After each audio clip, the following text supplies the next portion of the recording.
वो मंत्री है क्या? संविदा कर्मी है। इनको तो संविदा कर्मी बना दिया। जीते हुए विधायक और मंत्री अब चुनौती दे रहे हैं।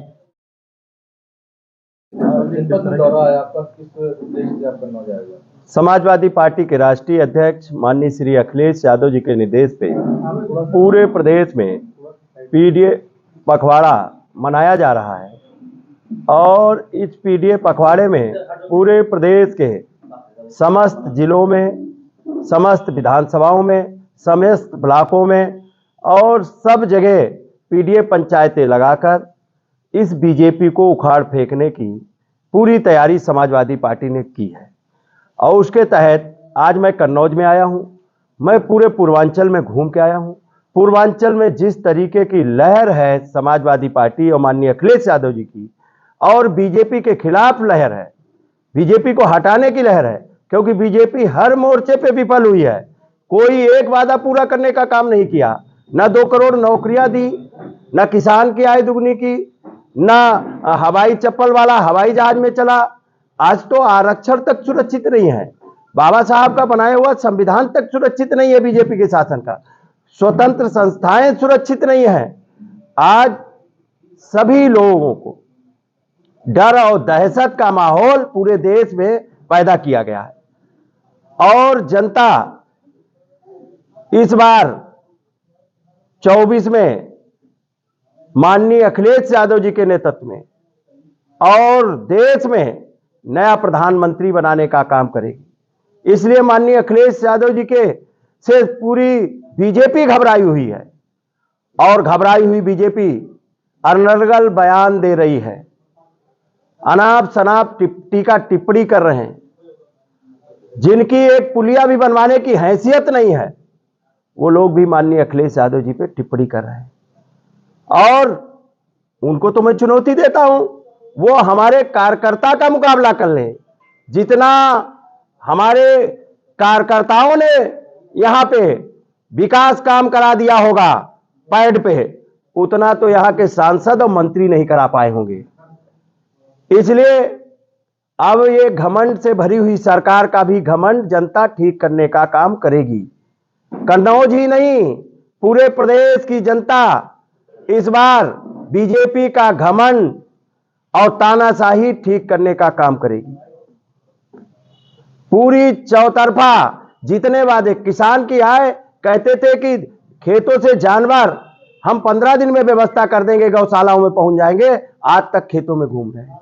और साथ ही साथ में जिस तरीके से अन्याय अत्याचार हो रहा है, ये बड़ी बड़ी डींगे हाँकने वाले यहां के मंत्री, वो अपने दलित समाज के एक अधिकारी को उनके सांसद ने पीटने का काम किया, उसकी तक तो रखवाली नहीं कर पाते, अपने समाज की तक की रखवाली नहीं कर सकते, वो बड़ी बड़ी डींगे हाँक रहे हैं। यहां किसी बीजेपी में कोई मंत्री नहीं है, ये संविदा कर्मी है और बीजेपी में मंत्रियों की हैसियत संविदा कर्मियों से ज्यादा नहीं है और सांसदों की भी हैसियत नहीं है। मैंने तो बता दिया, मैं तो पूरे कन्नौज में घूम रहा हूं, एक पुलिया तक उनके नाम की नहीं है। एक गांव गोद लिया था, वो भी नहीं दिखाई पड़ रहा। माननीय अखिलेश यादव जी ने तो कन्नौज ही नहीं पूरे उत्तर प्रदेश को गोद लिया था। हर जगह विकास काम माननीय अखिलेश यादव जी का दिखाई पड़ रहा है। कन्नौज में तो आप जिधर जितनी सड़कों पे निकलेंगे, जिधर नजर डालेंगे, जहां बिल्डिंग दिखाई पड़ेगी, जहां इमारत सरकारी दिखाई पड़ेगी, अस्पताल दिखाई पड़ेगा, वो सब माननीय अखिलेश यादव जी ने। एक्सप्रेस वे जितनी सड़कों पे ये बीजेपी के नेता भी चल रहे हैं, लखनऊ दिल्ली जाते हैं, वो सड़कें भी माननीय अखिलेश यादव जी ने बनवाने का काम किया। लेकिन मैं तो वो चुनौती दे रहे हैं हमारे नेता को। मैं संविदा कर्मियों की चुनौती स्वीकार नहीं करता, मैं उनके देश के प्रधानमंत्री को चुनौती देता हूं कि वो बैठ जाएं, आमना सामना कर लें हमारे नेता से। अगर उत्तर प्रदेश में उन्होंने माननीय अखिलेश यादव जी से ज्यादा काम कर दिए हो तो हम राजनीति करना छोड़ देंगे। नहीं किए हैं काम, कोई काम बताओ ना, कोई काम हो, कोई विश्वविद्यालय बना दिया हो, कोई कितने 2 करोड़ नौकरी का वादा किया था, कितनी नौकरियां दे दी। इन्होंने तो सेना में भी संविदा कर्मी भर्ती करने का काम किया। बताओ, 4 साल की नौकरी अग्निवीर बना रहे हैं। तो पूरी तरह से बाबा साहब के बनाए हुए संविधान को बीजेपी खत्म करना चाहती है, आरक्षण खत्म करना चाहती है, लोकतंत्र खत्म करना चाहती है, वोट देने का अधिकार छीनना चाहती है और चंद उद्योगपतियों के सहारे इस देश को गुलाम बनाना चाहती है। हम समाजवादी लोग हैं, डॉक्टर लोहिया की धरती है, कन्नौज माननीय नेताजी की धरती है, माननीय अखिलेश यादव जी की कर्मभूमि है। इस कर्मभूमि से मैं ऐलान करता हूं, इस बार बीजेपी 22 में माननीय अखिलेश यादव जी ने घटाया है और 24 में बीजेपी का सफाया है। जो दंभ से घमंड से भरी हुई सरकार कहती थी कि हमें कोई नहीं घटा सकता, हमें कोई कम नहीं कर सकता, और ये कन्नौज में तो जितने विधायक जीते हैं बेईमानी से जीते हैं। यहां जनता ने तो माननीय अखिलेश यादव जी को मुख्यमंत्री बनाने के लिए वोट दिया था। बताओ, 500 वोट 400 वोट से हराने का काम किया बेईमानी से। कलेक्टर कप्तानों के दम पे बेईमानी से जीते हुए विधायक और मंत्री घमंड से चूर है। इनका घमंड भी जनता ठीक करने का काम करेगी। और साथ ही साथ में जो किसान एक तरफ दे रहे हैं कि स्वामीनाथन को भारत रत्न दे रहे हैं, लेकिन स्वामीनाथन ने कहा था 1.5 गुना लागत से 1.5 गुना मूल्य मिलना चाहिए, वो नहीं लागू कर रहे। किसान धरने पे हैं, किसानों के लिए कीले गाड़े जा रहे हैं, किसानों के लिए ताल लगाए जा रहे हैं, किसानों पे पानी बौछार की जा रही है, किसानों पे लाठियां चलाई जा रही हैं। और हद तो तब हो गई थी जब यहां के गृह मंत्री ने किसानों को गाड़ी से कुचलने का काम किया था। यह दृश्य भी सबने देखा है। हर मोर्चे पे विफल सरकार भगवान राम की आड़ लेकर अब भगवान राम भी इनको माफ करने वाले। डर लग रहा है, किस तरह का डर है उनको? वो मंत्री है क्या? संविदा कर्मी है, मंत्री कहां है? अगर मंत्री होते तो उनके रहते हुए दलित तहसीलदार की पिटाई नहीं होती, और पिटाई हुई थी तो उसके आंसू पोंछने कम से कम जाते। उनकी हिम्मत और हैसियत नहीं है कि वो दलित के भी आंसू पोंछ ले जाके। बीजेपी दरोगा को पीटा गया, दलित को, तहसीलदार को पीटा गया इन्हीं की सरकार में, ये मंत्री है तो क्या है? इनको तो संविदा कर्मी बना दिया। और बेईमानी से जीते हुए विधायक और मंत्री अब चुनौती दे रहे हैं। तो मैं उनकी चुनौती, जो संविदा कर्मी है उनको तो मैं यही कहूंगा कि जो संविदा मंत्री और सांसद हैं, आउटसोर्सिंग से जो गाली देने के लिए माननीय अखिलेश यादव जी के ठेके पे रखे गए, अखिलेश यादव जी को गाली देने के लिए ठेके पे रखे गए, उनको मैं कहना चाहूंगा, आईना दिखाना चाहूंगा, सरकार का काम होता है विकास काम करना। वो अगर हमारे कार्यकर्ता नेताओं ने जितना विकास जनता का, सड़क, बिजली, पानी, रोड, गांव बनवा दिए, उनका भी मुकाबला नहीं कर सकते। और देश के प्रधानमंत्री माननीय अखिलेश यादव जी का मुकाबला नहीं कर सकते विकास के मामले में। हाँ, झूठ के मामले में वो आगे, उनसे हम हार जाएंगे, हमारे कार्यकर्ता हार जाएंगे, लेकिन विकास के मामले में उत्तर प्रदेश में देश के प्रधानमंत्री भी मुकाबला नहीं कर सकते। 4 लाख वोटों से जीत का दावा कर रहे हैं आप, दावा कितने वोटों से करेंगे? देखिए, अब उन्होंने अगर भ्रष्टाचार के माध्यम से सब पहले से सेट कर रखा हो, अरे जनता जिताती हराती है, लेकिन यहां तो बड़े बड़े संविदा मंत्री भी दावा कर रहे हैं, तो जनता देख रही है। जनता इनको सबक सिखाने का काम करेगी। जो घमंड और दंभ से और तानाशाही से जिस तरीके से जनता को परेशान कर रहे हैं, और ये तो घमंड भरी बात है।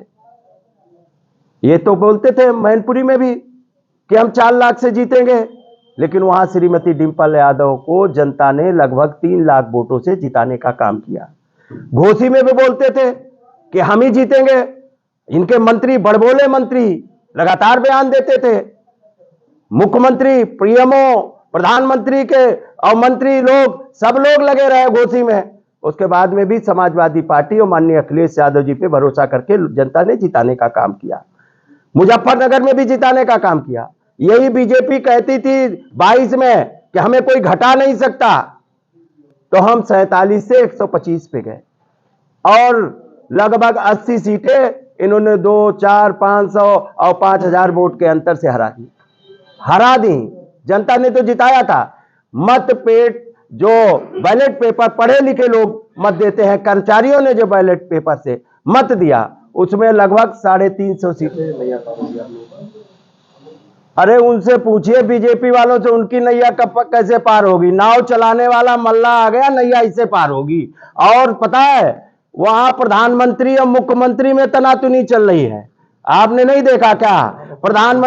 मुख्यमंत्री ने कालीन बिछवाई, प्रधानमंत्री ने उनको कालीन तक पे चढ़ने नहीं दिया। आप उनका पंगा क्यों नहीं देखते? आप देखिए वो महफिल सजाए, लूट ले गया कोई दूसरा। तो बताइए, जब आप तैयारी अपनी कर रहे हैं कि भाजपा कर रहे हैं तैयारी? कौन? आप तैयारी अपनी कर रहे हैं? हम बीजेपी को हटाने की तैयारी कर रहे हैं। वैसे हटाएंगे आपस में लड़के? कौन आपस में लड़के? बीजेपी से लड़के? आप उनसे कभी पूछे? प्रधानमंत्री उनसे पूछा कभी कि मुख्यमंत्री को कारपेट पे क्यों नहीं चलने दिया प्रधानमंत्री ने? अकेले क्यों चले? उत्तर प्रदेश का है, वो तो गुजरात से आए थे। तो आप उनका झगड़ा देखिए, वहां सिर पटौल है और वहां तो बलात्कारी, दुराचारी, भ्रष्टाचारी सब पहुंच गए।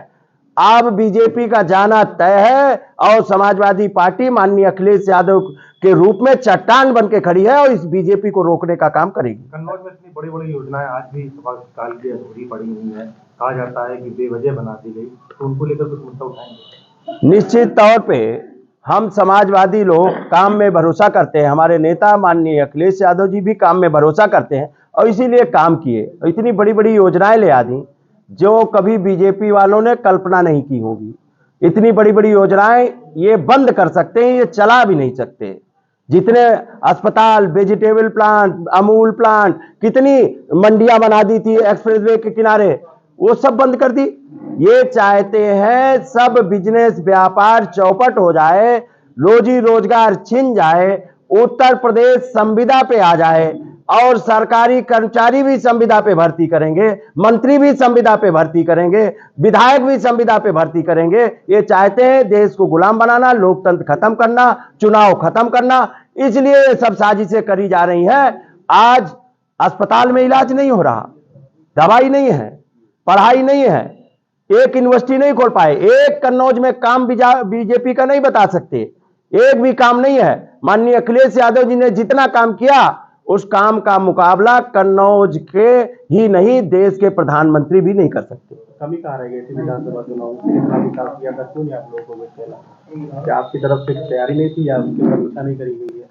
देखिए, ये जनता है, उनसे भी तो कभी पूछिए कि 12 के पहले वो 5000 वोट पाते थे। आपकी विकास की बात कर रहे हैं, मैं विकास कराया, सच में कराया विकास, नो डाउट, उससे दिखता भी है, लेकिन कहाँ कमी रह गई थी? सत्य परेशान हो सकता लेकिन पराजित नहीं हो सकता, जीतेगा।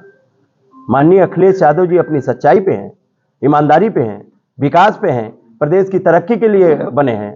तो वो उनको झंझट में तो कोई डाल सकता है लेकिन उनको रोक नहीं सकता। और इस बार 24 में कोई रोक नहीं पाएगा। बीजेपी अगर इतनी घबराई नहीं होती तो क्या जरूरत पड़ गई? वो तो 400 पार जा रहे थे, क्या जरूरत पड़ती? सबको जोड़ते घूमते। बीजेपी इससे कमजोर कभी नहीं हो सकती थी। प्रधानमंत्री इससे कमजोर कोई प्रधानमंत्री नहीं हो सकता जिसने कोई वादा पूरा न किया हो।